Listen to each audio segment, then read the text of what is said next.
Pasukan khusus Israel dilaporkan menyerbu masuk ke rumah sakit Ibnu Sina di Jenin, tepi barat pada Selasa 30 Januari 2024 pagi. Mereka merangsek masuk ke lantai 3 rumah sakit dan menargetkan 3 warga Palestina yang disebutkan sedang dalam perawatan. Dikutip dari Tribun News, tentara Israel yang menyamar itu mengeksekusi mati ketiganya di ranjang rumah sakit. Kemudian mereka pergi setelahnya. Menilik rekaman CCTV yang beredar, sejumlah pasukan Israel atau IDF itu menyamar menggunakan pakaian sipil. Ada pula yang tampak mengenakan pakaian panjang dan memakai jilbab. Bahkan IDF yang menyamar itu juga memakai jas dokter serta baju staf medis. Dalam rekaman itu, sejumlah anggota IDF juga menodongkan senjatanya. Warga sipil yang terekam pun langsung dipaksa bersimpuh dan seorang tentara IDF menggeledahnya. Diketahui ada 15 orang tentara Israel yang merangsek masuk ke dalam RS Ibnu Sina. 2 di antara ketiga pemuda yang ditembak oleh IDF itu ternyata merupakan saudara. Setelah eksekusi itu, kelompok milisi pembebasan Palestina yakni Brigade Al-Qassam dan Brigade Jenin mengumumkan bahwa sekelompok pejuang mereka terbunuh dalam penyerbuan itu.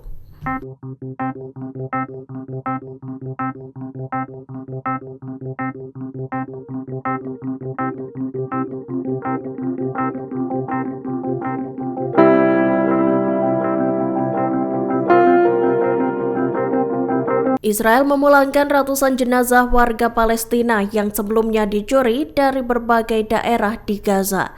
Setidaknya ada 100 jasad yang kemudian dikuburkan kembali di makam massal selatan Rafah. Dikutip dari Serambi News, ratusan jenazah itu diterima oleh Kementerian Kesehatan dari pasukan pendudukan Israel. Jenazah-jenazah tersebut diserahkan melalui perlintasan militer Karam Abu Salem. Ratusan jenazah itu ditempatkan dalam truk tronton. Dikabarkan beberapa jenazah yang dimakamkan kembali itu sudah dalam keadaan membusuk, sedangkan sejumlah lainnya tak teridentifikasi. Setelah diperiksa, sumber-sumber medis menyatakan bahwa beberapa jasad dilaporkan kehilangan organ tubuhnya. Sekira 100 jasad itu kemudian dimakamkan secara massal oleh para warga di pemakaman barat Kegubernuran Rafah. Sebelumnya pada November 2023 lalu, Israel dikabarkan mencuri ratusan jenazah dari Gaza. Sekira 110 jenazah dicuri dari rumah sakit Al-Shifa dan kuburan yang ada di depan UGD RS tersebut. Assalamualaikum warahmatullahi. Assalamualaikum warahmatullahi.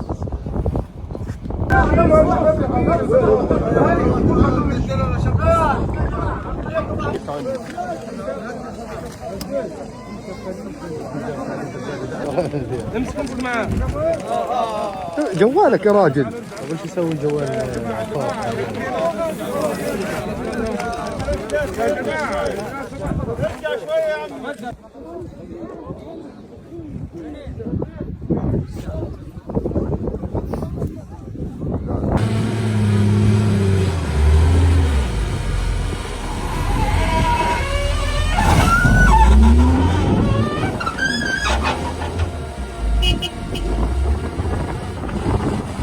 Kelompok militan Hamas bersumpah akan membalas serangan tentara Israel yang menyamar di rumah sakit Ibnu Sina di Jenin, tepi barat. Seperti diketahui, sekira 15 pasukan khusus Zionis menyerbu RS tersebut pada Selasa 30 Januari 2024 pagi. Dalam serangan itu, para tentara Israel tersebut menyamar menggunakan pakaian warga sipil hingga jas dokter. Dikutip dari Tribun News, para tentara Israel alias IDF itu tampak menodongkan senjata mereka. Dalam penyerbuan itu, serdadu Zionis menargetkan dan menembak mati 3 pemuda Palestina. Menanggapi adanya penyerbuan di RS Ibnu Sina, Hamas mengaku tak akan tinggal diam. Menurut militan Palestina itu, penembakan dan penyerbuan tersebut merupakan kelanjutan dari kejahatan pendudukan yang sedang berlangsung di Gaza. Dari ketiga korban itu, Hamas mengonfirmasi bahwa salah satunya adalah anggota mereka.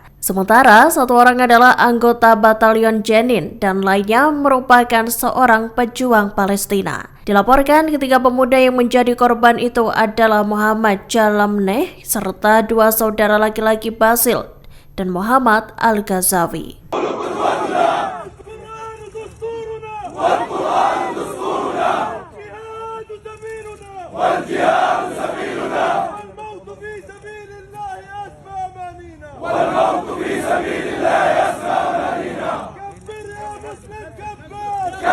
Militan Hamas pada hari Selasa 30 Januari 2024 mengaku telah menerima proposal gencatan senjata yang diusulkan Israel. Proposal gencatan senjata Hamas Israel itu diajukan dalam pertemuan di Paris, Prancis beberapa waktu lalu. Diketahui Israel mengusulkan adanya gencatan senjata selama 2 bulan.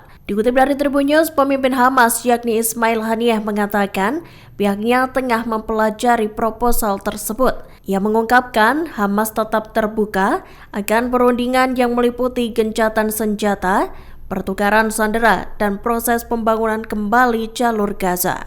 Haniyeh mengonfirmasi Hamas telah menerima undangan untuk berkunjung ke Kairo, Mesir. Dikabarkan di kota itulah akan diadakan pembahasan mengenai rancangan gencatan senjata. Haniyeh menuturkan prioritas Hamas adalah mengakhiri serangan militer dan menyingkirkan pasukan Israel dari Gaza. Di sisi lain, kantor Perdana Menteri Israel mengatakan bahwa kesepakatan belum terlihat.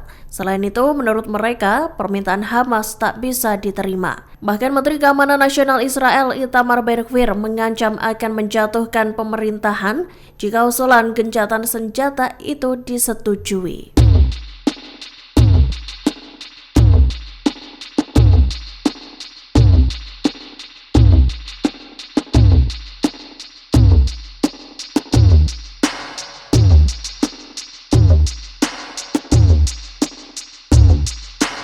Pasukan Pertahanan Israel atau IDF mencapai tahap teknis untuk membanjiri lebih banyak terowongan milik Hamas di jalur Gaza. Israel mengakui telah mengembangkan alat dan cara dalam beberapa tahun terakhir. Dikutip dari Tribun News, IDF mengembangkan alat untuk memompa air dengan kecepatan tinggi ke dalam terowongan. Hal itu disampaikan IDF dalam sebuah pernyataan yang dibagikan di saluran Telegram pada Selasa 30 Januari 2024. Selain itu, IDF juga mengembangkan kemampuan pemasangan pompa dan pipa, perwujudan pengembangan teknik, dan kemampuan untuk menemukan poros terowongan. Kemampuan ini dikembangkan dalam kapasitas profesional, termasuk analisis karakteristik tanah dan sistem air di daerah tersebut.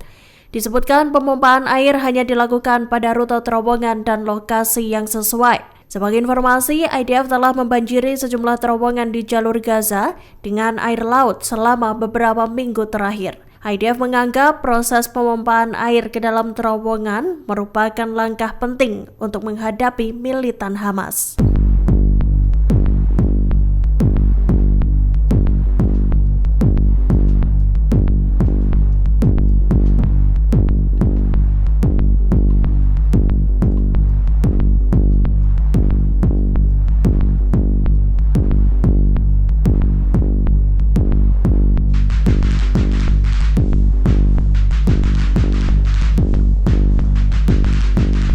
.600.000 jurnalis dunia yang tergabung dalam Federasi Jurnalis Internasional atau IFJ mengancam akan mengambil tindakan hukum bila pemimpin militer Israel tidak mematuhi perintah Mahkamah Internasional atau ICJ. Ancaman itu terkait dengan penargetan jurnalis dalam perang yang berkecamuk di Gaza. Dikutip dari Tribun News, tuntutan tersebut disampaikan IFJ yang diwakili oleh Presiden Dominique Bradelier dan Sekretaris Jenderal Anthony Belanger pada Senin, 29 Januari 2024. Dalam catatan tertulisnya, Presiden Dominique menegaskan 600.000 anggota IFJ siap mengambil langkah hukum. Ancaman ini dilontarkan apabila Israel gagal menjamin perlindungan kebebasan pers, hak jurnalis, dan independensi jurnalisme di jalur Gaza. Sebelumnya, Israel diperintahkan Mahkamah Internasional atau ICJ untuk segera melakukan upaya pencegahan pelanggaran Artikel 2 Konvensi Genosida terhadap jurnalis dan warga Gaza. Presiden IFJ juga telah berulang kali mengecam kejahatan genosida yang dilakukan tentara Israel, terutama serangan yang menargetkan jurnalis Palestina dalam operasi militer Israel melawan Hamas. Namun ancaman tersebut rupanya tak membuat Israel jera. Tentara Zionis itu justru terus meningkatkan invasi di Gaza. Akibatnya terjadi lonjakan korban jiwa mencapai 26.000 orang.